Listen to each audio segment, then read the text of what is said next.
आज बसु हाउस की दीवारों ने वो सच सुन लिया है जिसे बरसों से अनिरुद्ध ने अपने सीने में दफन कर रखा था।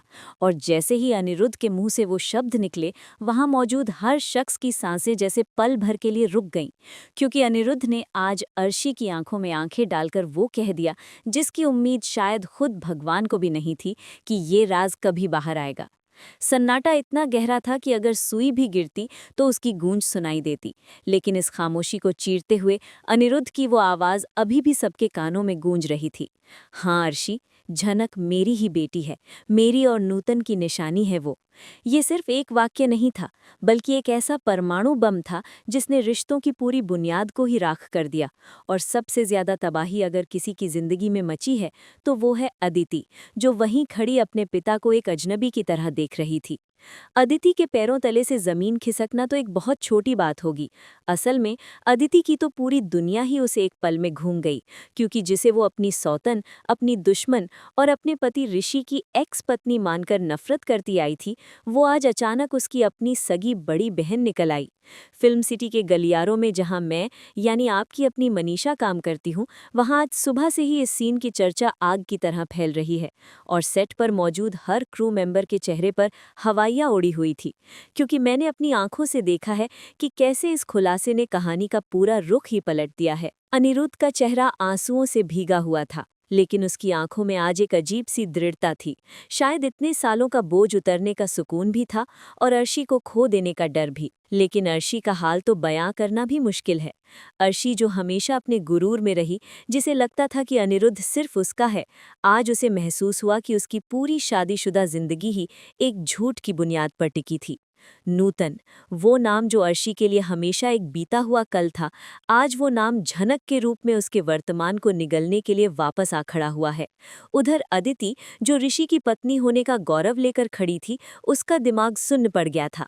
आप खुद इस स्थिति की गंभीरता को समझिए। अदिति के लिए ये झटका सिर्फ इसलिए बड़ा नहीं है कि उसके पिता का कोई नाजायज रिश्ता था, बल्कि इसलिए पहाड़ जैसा है क्योंकि जिस झनक ने उसके पति ऋषि के साथ साथ फेरे लिए थे, जो ऋषि की पहली पत्नी थी, वो कोई और नहीं बल्कि उसकी अपनी सौतेली बहन है। रिश्तों का ये कैसा घिनौना और उलझा हुआ जाल है जिसमें अदिति आज पूरी तरह फंस चुकी है। ऋषि, जो एक सख्त पुलिस एसपी हैं और अपराधियों के छक्के छुड़ाने के लिए जाने जाते हैं, आज वो भी अपनी जगह पर बुत बनकर खड़े थे। उनकी पुलिस की वर्दी का रौब, उनकी एसपी वाली कड़क छवि, सब कुछ इस पारिवारिक ड्रामे के सामने फीका पड़ गया था। ऋषि के लिए भी ये हजम करना नामुमकिन हो रहा था कि जिस झनक से वो अलग हुए और जिस अदिति से उन्होंने दोबारा शादी की, वो दोनों दरअसल एक ही बाप की बेटियां हैं। यानी वो अनजाने में दो बहनों के साथ घर बसा चुके हैं। मनीषा रिव्यू चैनल पर मैं हमेशा आपको वो सच बताती हूँ जो स्क्रीन के पीछे छिपा होता है। और आज फिल्म सिटी में इस सीक्वेंस की शूटिंग के दौरान मैंने महसूस किया कि ये सिर्फ एक स्क्रिप्ट नहीं है, बल्कि जज्बातों का एक ऐसा सैलाब है जो आने वाले एपिसोड्स में टीआरपी के सारे रिकॉर्ड तोड़ने वाला है। जब अनिरुद्ध ने कबूला कि झनक नूतन की बेटी है, तो अर्शी का वो रिएक्शन, वो अविश्वास से भरी हंसी जो धीरे धीरे चीख में बदल गई, वो देखने लायक था। अर्शी ने शायद सपने में भी नहीं सोचा था कि जिस झनक को वो नीची जाति का गरीब और बेसहारा समझकर दुत्कारती रही, वो दरअसल उसी के घर की, उसी के पति की वारिस है। खून के रिश्ते की ये सच्चाई अर्शी के अहम को चकनाचूर कर रही थी। अदिति, जो अब तक खामोश थी, अचानक चीख पड़ी। उसकी आवाज में दर्द और नफरत का ऐसा मिश्रण था जिसने अनिरुद्ध को भी हिला दिया। अदिति का सवाल जायज था। उसने अपने पिता से पूछा कि अगर झनक आपकी बेटी थी तो आपने मुझे और ऋषि को एक होने क्यों दिया? आपने मुझे मेरी ही बहन की जगह दूसरी औरत क्यों बनाया? अदिति का ये सवाल अनिरुद्ध के पास कोई जवाब नहीं छोड़ गया। ऋषि, जो अब तक एक मूक दर्शक बना हुआ था, अपनी पुलिसिया हनक के साथ आगे बढ़ा, लेकिन आज उसके कदमों में वो चाल नहीं थी जो आमतौर पर अपराधियों को पकड़ने जाते वक्त होती है। ऋषि की नज़रें अनिरुद्ध पर थीं, एक दामाद की नज़रें अपने ससुर पर नहीं, बल्कि एक धोखा खाए हुए इंसान की नज़रें उस आदमी पर जिसने उसकी जिंदगी को तमाशा बना दिया। ऋषि और झनक का रिश्ता भले ही खत्म हो चुका हो, तलाक हो चुका हो, लेकिन अतीत के वो पन्ने अभी भी पूरी तरह कोरे नहीं हुए थे। और अब ये पता चलना कि झनक ही अदिति की बहन है, ऋषि के अंदर अपराध बोध और गुस्से का ज्वालामुखी धधका रहा था। फिल्म सिटी में काम करते हुए मैंने कई ट्विस्ट्स देखे हैं, लेकिन अनिरुद्ध का ये कन्फेशन अब तक का सबसे बड़ा टर्निंग पॉइंट है। अदिति का गुस्सा सिर्फ इस बात पर नहीं है कि उसके पिता ने धोखा दिया, बल्कि उसे इस बात की ग्लानि खाए जा रही है कि उसने अनजाने में अपनी ही बड़ी बहन का घर तोड़ा। भले ही उसे सच नहीं पता था, लेकिन अब जब सच सामने है तो वो खुद को ऋषि और झनक के बीच की वो औरत महसूस कर रही है। अर्शी का तो जैसे मानसिक संतुलन ही बिगड़ने की कगार पर है। जिस नूतन से उसने नफरत की, आज उसी नूतन की बेटी उसकी अपनी बेटी अदिति के बराबर खड़ी है, हक में, रिश्ते में और शायद खून में भी। अनिरुद्ध की चुप्पी टूटने का मतलब है बसु परिवार की मान मर्यादा का तार तार होना। अब तक जो अनिरुद्ध समाज और परिवार के डर से चुप था, आज उसने वो डर पीछे छोड़ दिया है, शायद इसलिए क्योंकि झनक के साथ हो रही नाइंसाफी का घड़ा अब भर चुका था। लेकिन उसने ये नहीं सोचा कि उसके इस एक सच से अदिति की गृहस्थी में आग लग जाएगी। अदिति जो अभी अभी ऋषि के साथ अपनी नई जिंदगी संवारने की कोशिश कर रही थी, अब उसे हर पल ये एहसास होगा कि वो ऋषि की दूसरी पसंद है और पहली पसंद उसकी अपनी ही बहन थी। इस हाई वोल्टेज ड्रामा के बीच मैं आपको बता दूं कि सेट पर मौजूद हर इंसान की आंखें नम थी। अनिरुद्ध का किरदार जिस लाचारी और पश्चाताप को दिखा रहा था, वो रोंगटे खड़े करने वाला था। उसने अर्शी के पैरों में गिरकर माफी नहीं मांगी, बल्कि उसने अर्शी की आंखों में देखकर उसे चुनौती दी कि वो इस सच को स्वीकार करे। अनिरुद्ध ने साफ कर दिया कि अब वो झनक को और बेगाना नहीं रख सकता। लेकिन सवाल यह है कि क्या अर्शी इस नाजायज रिश्ते की निशानी को अपनाएगी? और उससे भी बड़ा सवाल ये है कि अदिति और ऋषि के रिश्ते का क्या होगा? क्या ऋषि एक ऐसी औरत के साथ रह पाएगा जिसके पिता ने उसकी जिंदगी को धोखे में रखा? क्या ऋषि जो कानून का रखवाला है, अपने ससुर अनिरुद्ध को माफ कर पाएगा, जिसने न केवल अपनी पत्नी को धोखा दिया बल्कि अपनी दोनों बेटियों की जिंदगी के साथ भी खिलवाड़ किया? अदिति के मन में अब ऋषि के लिए क्या भावनाएं होंगी? क्या वो ऋषि को झनक के एक्स हस्बैंड के रूप में देखेगी या अपने पति के रूप में? ये वो द्वंद्व है जो आने वाले एपिसोड्स में आपको देखने को मिलेगा। और यकीन मानिए, जिस तरह से आज शूटिंग हुई है, उसे देखकर मैं मनीषा दावे के साथ कह सकती हूँ कि आप अपनी टीवी स्क्रीन से नजरें नहीं हटा पाएंगे। अनिरुद्ध का ये सच सिर्फ एक परिवार को नहीं तोड़ेगा, बल्कि ये समाज के उन दोहरे मापदंडों पर भी तमाचा है जहाँ इज्जत के नाम पर सच को सालों तक कुचला जाता है। जब अनिरुद्ध ने ये राज खोला तो घर के बाकी सदस्य भी वहां जमा हो गए। अनिरुद्ध के भाई भाभी सब के सब हक्के बक्के थे, लेकिन कैमरा का फोकस सिर्फ 3 चेहरों पर था: अनिरुद्ध, अर्शी और अदिति। अदिति का रो रो कर बुरा हाल था। उसका मेकअप आंसुओं के साथ बह रहा था, जो उसकी टूटी हुई उम्मीदों का प्रतीक था। वो बार बार अपने पिता को झूठा और धोखेबाज कह रही थी। अदिति का कहना था कि उसे बचपन से राजकुमारियों की तरह पाला गया, हर सच बताया गया, तो इतना बड़ा सच क्यों छिपाया गया? क्या वो इस लायक नहीं थी कि उसे पता चले कि उसकी एक बहन भी है, और वो बहन कोई और नहीं बल्कि वो लड़की है जिसे वो अपनी दुश्मन समझती रही। ऋषि का एसपी वाला दिमाग अब तेजी से घटनाओं को जोड़ रहा था। उसे याद आ रहा था कि कैसे झनक ने कई बार इशारों में कुछ कहने की कोशिश की थी, कैसे अनिरुद्ध झनक के लिए हमेशा सॉफ्ट कॉर्नर रखता था। अब ऋषि को वो सारी कड़ियां जुड़ती हुई नजर आ रही थी जो पहले बेमानी लगती थी। फिल्म सिटी के सूत्रों और मेरी अपनी जानकारी के मुताबिक ये सीन एक ही टेक में ओके नहीं हुआ, क्योंकि इसमें इमोशंस का लेवल इतना हाई था कि एक्ट्रेस को भी ब्रेक लेना पड़ा। अदिति का किरदार निभा रही एक्ट्रेस तो सचमुच में कांप रही थी, क्योंकि स्क्रिप्ट की मांग ही ऐसी थी। अब आगे क्या होगा, ये सवाल सबके मन में है। अनिरुद्ध ने तो बम फोड़ दिया, लेकिन इसकी छर्रे किस किस को घायल करेंगे, ये देखना भी बाकी है। अर्शी, जो अपनी बसु खानदान की बहू होने की इमेज को लेकर बहुत सचेत रहती है, क्या वो दुनिया के सामने ये स्वीकार करेगी कि उसके पति की एक नाजायज बेटी है, या फिर वो कोई ऐसा कदम उठाएगी जो इस घर को पूरी तरह बर्बाद कर देगा? और अदिति, जो अब तक अपने पति ऋषि पर हक जमाती थी, क्या अब वो झनक का सामना कर पाएगी? क्या वो झनक की आंखों में देख पाएगी, ये जानते हुए कि ऋषि ने पहले उन आंखों में प्यार देखा था? ऋषि का किरदार अब और भी ज्यादा पेचीदा हो गया है। एक एसपी के तौर पर वो सच्चाई का साथ देता है, लेकिन एक पति और पूर्व पति के तौर पर वो भावनाओं के भंवर में फंस गया है। क्या ऋषि अब झनक के प्रति अपनी जिम्मेदारी महसूस करेगा? क्योंकि झनक अब सिर्फ उसकी एक्स पत्नी नहीं, बल्कि उसके ससुर की बेटी और उसकी पत्नी की बहन भी है। ये रिश्ता अब नामुमकिन सा लगता है। मैं मनीषा आपको बता दूं कि आने वाले हिस्सों में कहानी और भी ज्यादा डार्क और इंटेंस होने वाली है।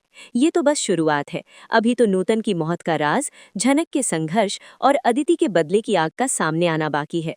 अनिरुद्ध ने तो सिर्फ चिंगारी लगाई है, पूरा जंगल जलना बाकी है। अर्शी के ये शब्द अदिति के कानों में पिघले हुए शीशे की तरह जा रहे थे। मैं आपको बता दूं, शूटिंग के दौरान मैंने देखा कि अदिति का किरदार निभा रही एक्ट्रेस अपने पेट को पकड़कर ऐसे खड़ी थी जैसे उसे घबराहट से उल्टी हो जाएगी। ये एक्टिंग नहीं थी, ये उस सीन की इंटेंसिटी थी जिसने उसे जकड़ लिया था। अदिति धीरे धीरे चलकर अपने पति ऋषि के पास गई। ऋषि, जो अपनी पुलिस की वर्दी में हमेशा एक चट्टान की तरह लगता था, आज अदिति को एक रेत के ढेर जैसा कमजोर लग रहा था। अदिति ने ऋषि का हाथ नहीं पकड़ा, बल्कि उसकी वर्दी पर लगी नेम प्लेट को घूरा, जिस पर लिखा था एसपी ऋषि। अदिति की आंखों में एक सवाल था जिसने ऋषि की अंतरात्मा को झंझोड़ दिया। अदिति ने कांपती आवाज में पूछा, ऋषि, तुम तो पुलिस वाले हो, तुम तो अपराधी की आंखों में देखकर सच जान लेते हो। क्या तुम्हें कभी नहीं लगा, क्या जब तुम झनक के साथ थे, जब वो तुम्हारी पत्नी थी, तो तुम्हें उसमें मेरे पिता की झलक नहीं दिखी? या फिर तुम भी इस साजिश में शामिल थे? अदिति का ये इल्जाम ऋषि के लिए किसी गोली से कम नहीं था। ऋषि ने तुरंत अदिति के कंधों को पकड़ना चाहा, उसे यकीन दिलाना चाहा कि वो इस सच से अनजान था, लेकिन अदिति ने झटके से उसका हाथ हटा दिया। अदिति का दिमाग अब उन तमाम पलों को याद कर रहा था जब उसने झनक को जलील किया था। उसे याद आया कि कैसे उसने झनक को दूसरी औरत कहा था, जबकि असलियत ये थी कि झनक का हक इस घर पर, इस परिवार पर अदिति से पहले था। अदिति को अब अपनी ही शादीशुदा जिंदगी एक तमाशा लग रही थी। उसने अपनी ही बहन के एक्स हस्बैंड से शादी की है, ये ख्याल उसे अंदर ही अंदर नोच रहा था। सेट पर माहौल इतना गर्म था कि डायरेक्टर ने भी बीच में टोकना ठीक नहीं समझा। अनिरुद्ध, जो अब तक अर्शी के हमलों को सह रहा था, उसने पहली बार नजरें उठाकर अपनी बेटी अदिति की तरफ देखा। उसे लगा था कि शायद सच बोलने से बोझ हल्का होगा, लेकिन अदिति की आंखों में अपने लिए नफरत देखकर अनिरुद्ध टूट गया। उसने अदिति की तरफ हाथ बढ़ाया। अदिति, बेटा, मेरी बात सुनो। लेकिन अदिति ने जो जवाब दिया, उसने अनिरुद्ध की रही सही हिम्मत भी तोड़ दी। अदिति चीखी, खबरदार जो मुझे बेटा कहा।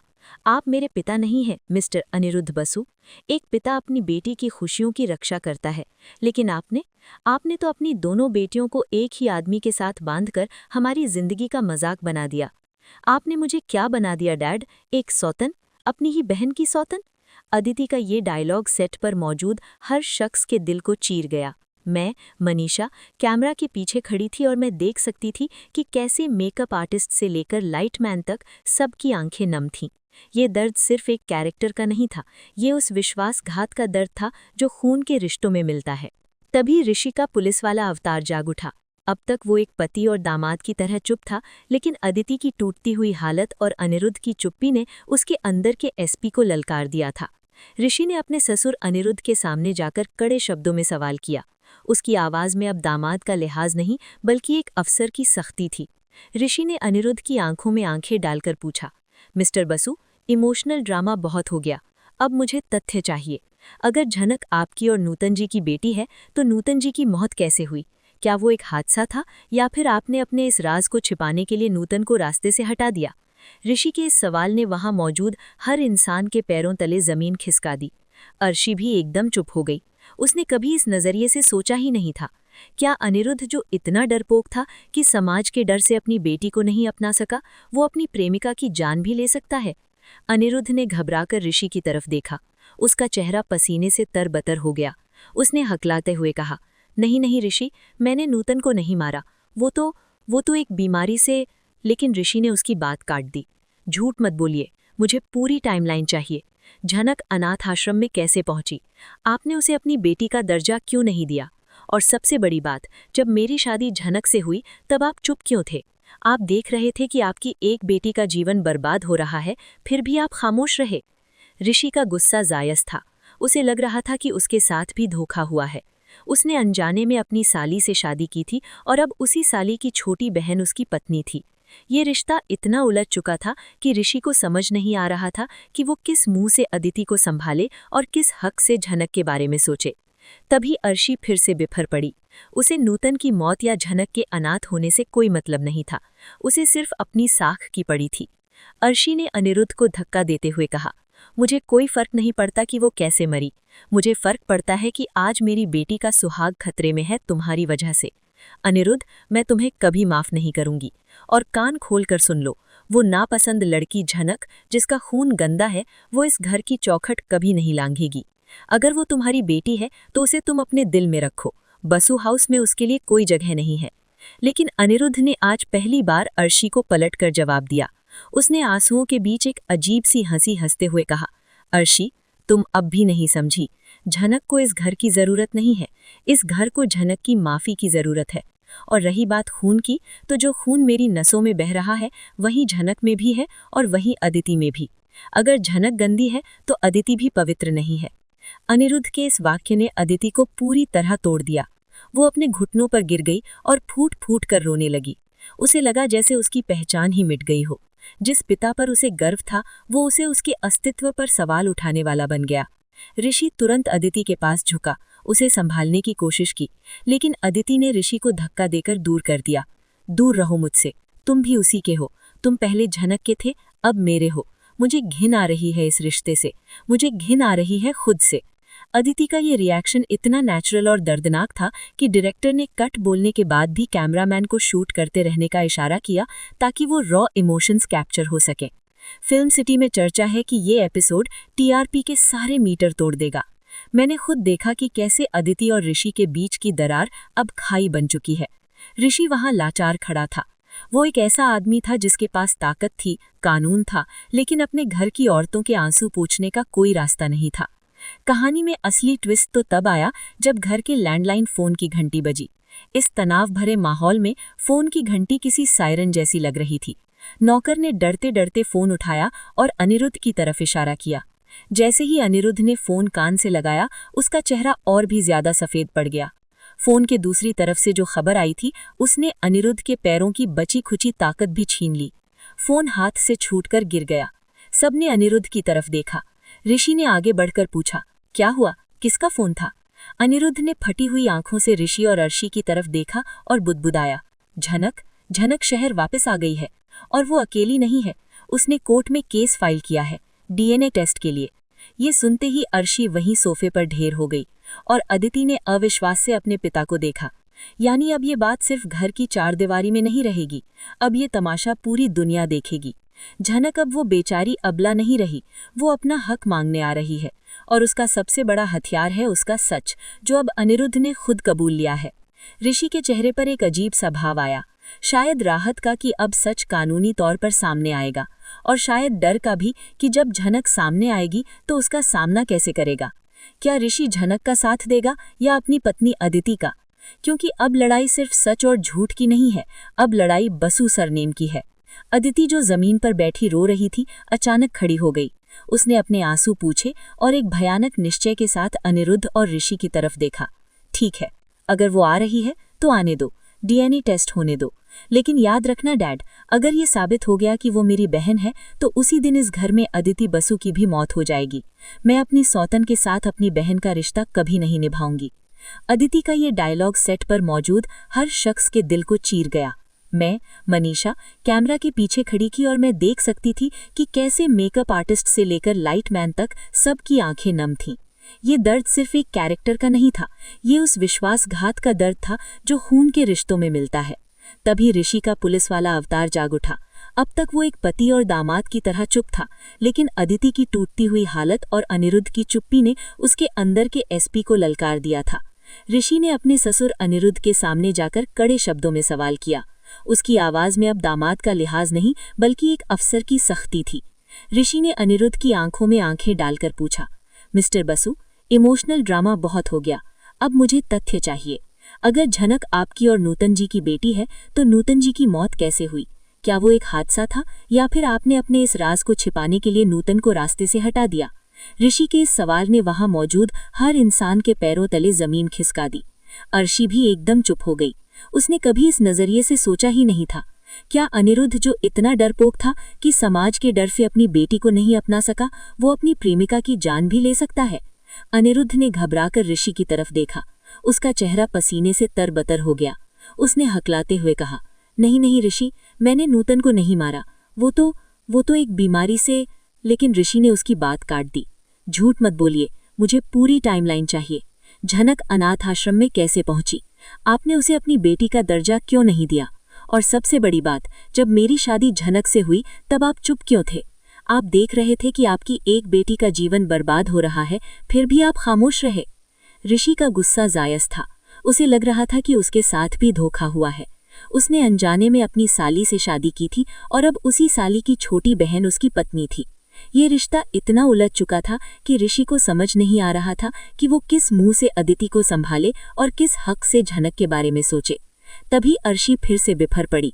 उसे नूतन की मौत या झनक के अनाथ होने से कोई मतलब नहीं था, उसे सिर्फ अपनी साख की पड़ी थी। अर्शी ने अनिरुद्ध को धक्का देते हुए कहा, मुझे कोई फर्क नहीं पड़ता कि वो कैसे मरी, मुझे फर्क पड़ता है कि आज मेरी बेटी का सुहाग खतरे में है तुम्हारी वजह से। अनिरुद्ध, मैं तुम्हें कभी माफ नहीं करूंगी। और कान खोल कर सुन लो, वो नापसंद लड़की झनक, जिसका खून गंदा है, वो इस घर की चौखट कभी नहीं लांघेगी। अगर वो तुम्हारी बेटी है तो उसे तुम अपने दिल में रखो, बसु हाउस में उसके लिए कोई जगह नहीं है। लेकिन अनिरुद्ध ने आज पहली बार अर्शी को पलटकर जवाब दिया। अर्शी, जो अब तक अपने गुरूर में थी, झनक को देखते ही अपना आपा खो बैठी। वो दौड़कर दरवाजे की तरफ गई और चिल्लाई, तुम्हारी हिम्मत कैसे हुई इस घर में घुसने की? निकल जाओ यहाँ से, ये बसु हाउस है, कोई अनाथ आश्रम नहीं। लेकिन आज झनक ने अर्शी की आंखों में आंखें डालकर जो जवाब दिया, उसने अर्शी को वहीं जड़ कर दिया। झनक ने बहुत ही शांत लेकिन कड़क आवाज में कहा, मिसेज अर्शी बसु, चिल्लाइए मत, मैं यहाँ भीख मांगने नहीं, अपना हक मांगने आई हूँ। ये घर जितना आपका और आपकी बेटी अदिति का है, उतना ही मेरा भी है, क्योंकि मेरी रगों में भी उसी अनिरुद्ध बसु का खून दौड़ रहा है जिसे आप अपना पति कहती हैं। ये सुनते ही अर्शी ने हाथ उठाया, लेकिन इससे पहले कि उसका थप्पड़ झनक के गाल तक पहुंचता, बीच में एक मजबूत हाथ आ गया। और दोस्तों, वो हाथ किसी और का नहीं बल्कि एसपी ऋषि का था। ये दृश्य देखकर अदिति की आंखों में अविश्वास और दर्द का जो सैलाब उमड़ा, वो मैं शब्दों में बयान नहीं कर सकती। अपनी ही माँ का हाथ अपने पति द्वारा रोके जाते देख अदिति को लगा जैसे ऋषि ने आज सबके सामने उसे त्याग दिया है। ऋषि ने अर्शी का हाथ नीचे करते हुए सख्त लहजे में कहा, कानून हाथ में मत लीजिए मॉम, झनक यहाँ कोर्ट के ऑर्डर्स के साथ आई है। अगर आपने उसे हाथ लगाया तो मुझे अपनी ड्यूटी निभानी पड़ेगी, फिर चाहे आप मेरी सासू माँ ही क्यों ना हो। ऋषि के इस कदम ने वहां मौजूद समीकरणों को पूरी तरह बदल दिया। अदिति, जो अब तक चुपचाप खड़ी थी, अब अपने पति और अपनी सौतेली बहन के बीच आ खड़ी हुई। अदिति का चेहरा आंसुओं से भीगा था, लेकिन उसकी आवाज में कड़वाहट थी। उसने ऋषि की कॉलर पकड़कर उसे झकझोर दिया। वाह ऋषि, आज तुम अपनी ड्यूटी निभा रहे हो या अपनी एक्स वाइफ के लिए तुम्हारा पुराना प्यार जाग गया है? तुम्हें शर्म नहीं आती? जिस लड़की ने मेरा घर तोड़ने की कोशिश की, जो मेरी सौतन है, आज तुम उसी की ढाल बनकर खड़े हो। क्या रिश्ता है तुम्हारा इससे, पत्नी वाला या साली वाला? अदिति के इस सवाल ने वहां सन्नाटा खींच दिया। ऋषि की आंखों में दर्द था। वो जानता था कि अदिति गलत नहीं सोच रही, लेकिन एक पुलिस अफसर होने के नाते वो सच का साथ देने के लिए मजबूर था। ऋषि ने नजरें झुकाकर कहा, अदिति, मैं सिर्फ सच का साथ दे रहा हूँ। झनक के पास डीएनए टेस्ट की रिपोर्ट की मांग है और अनिरुद्ध अंकल ने खुद कबूला है। मैं अन्याय नहीं होने दे सकता। तभी अनिरुद्ध, जो अब तक एक अपराधी की तरह सिर झुकाए खड़ा था, धीरे धीरे आगे बढ़ा। अपनी खोई हुई बेटी को इतने सालों बाद इतने रौद्र रूप में देखकर उसके ममता और ग्लानि दोनों उमड़ पड़ी। उसने कांपते हुए हाथ झनक की तरफ बढ़ाए। झनक, मेरी बेटी। लेकिन झनक ने एक कदम पीछे हटकर उसे ऐसी नज़र से देखा जैसे वो कोई कीड़ा हो। झनक ने कड़वाहट से कहा, रुक जाइए मिस्टर बसु, मुझे बेटी मत कहिए। जिस बाप ने मेरी माँ को समाज के डर से अपनाया नहीं, जिसने मुझे अनाथों की तरह पलने दिया, उसे मुझे बेटी कहने का कोई हक नहीं है। मैं यहाँ आपके गले लगने नहीं आई, मैं यहाँ दुनिया को ये बताने आई हूँ कि बसु खानदान की शानो शौकत एक झूठ पर टिकी है। मैं चाहती हूँ कि मुझे वो नाम मिले जो मेरा अधिकार है, ताकि मेरी माँ की आत्मा को शांति मिल सके।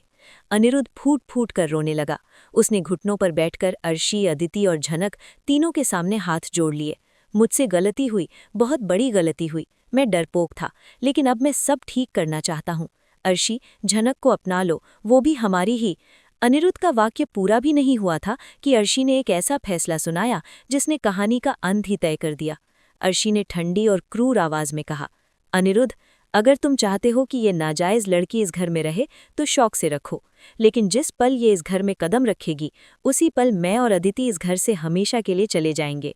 और याद रखना ऋषि, अगर तुमने आज झनक का साथ दिया तो तुम अदिति का मरा हुआ मुंह देखोगे। अर्शी की ये धमकी सुनकर अदिति ऋषि की तरफ देखने लगी। उसे उम्मीद थी कि ऋषि उसका हाथ थामेगा और कहेगा कि झनक को जाने दो, लेकिन ऋषि चुप रहा। ऋषि की ये चुप्पी अदिति के लिए किसी खंजर से कम नहीं थी। अदिति समझ गई कि ऋषि के लिए न्याय और शायद झनक के लिए बची हुई सहानुभूति उसके प्यार से बड़ी है। अदिति ने अपनी आंखों के आंसू पोंछे और एक भयानक हंसी हंसी, वो हंसी जो टूटे हुए इंसान की निशानी होती है। अदिति झनक के पास गई और बोली, मुबारक हो झनक, तुमने जीत लिया। तुमने मुझसे मेरा पिता छीन लिया, मेरा सुकून छीन लिया, और आज तुमने मेरा पति भी मुझसे छीन लिया। क्योंकि जो आदमी अपनी पत्नी के आंसुओं से ज्यादा अपनी एक्स वाइफ के सच की परवाह करे, वो मेरा नहीं हो सकता। अदिति का ये डायलॉग शूट करते समय सेट पर मौजूद हर इंसान की रूह कांप गई थी। मैंने देखा कि डायरेक्टर ने भी कट नहीं बोला। वो चाहते थे कि इस इमोशन को पूरा बहने दिया जाए। अदिति ने ऋषि की तरफ मुड़कर अपनी उंगली से अपनी मांग का सिंदूर पोंछ दिया। ये दृश्य इतना चौंकाने वाला था कि अनिरुद्ध चीख पड़ा, अदिति, ये क्या कर रही हो? अदिति ने पत्थर जैसी आंखों से अपने पिता को देखा और कहा, ये रिश्ता तो उसी दिन खत्म हो गया था डैड, जब मुझे पता चला कि मेरा पति मेरी ही बहन का छोड़ा हुआ आदमी है। मैं अब और इस झूठ को नहीं जी सकती। क्लाइमेक्स में झनक ने आगे बढ़कर कहा, मुझे किसी का घर नहीं तोड़ना, मुझे बस अपनी पहचान चाहिए थी। लेकिन अगर मेरी पहचान की कीमत किसी की जान या सुहाग है, तो मुझे ये पहचान कोर्ट में मिलेगी, इस घर में नहीं। झनक ने मुड़कर ऋषि को देखा। उनकी आंखों में एक मूक संवाद हुआ, एक विदाई का, एक सम्मान का। झनक ने पुलिस और वकील को इशारा किया और वहां से लौटने लगी। लेकिन जाते जाते उसने अनिरुद्ध से कहा, मिस्टर बसु, आज आपने 2 बेटियां खो दी, एक जिसे आपने कभी अपनाया नहीं और दूसरी जिसे आपने धोखे में रखा। जैसे ही झनक दरवाजे से बाहर निकली, अनिरुद्ध सीने में दर्द उठने से वहीं गिर पड़ा। घर में अफरा तफरी मच गई। अर्शी और अदिति दौड़ी। ऋषि ने एम्बुलेंस को फोन किया।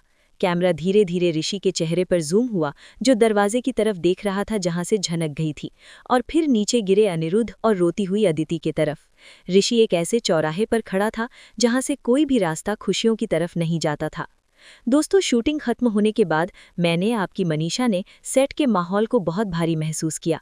एक्टर्स अपने किरदारों से बाहर आने के लिए काफी समय ले रहे थे। ये एपिसोड सिर्फ एक खुलासा नहीं था, बल्कि रिश्तों का एक ऐसा अंत था जहां जीत किसी की नहीं हुई, सिर्फ तबाही मची।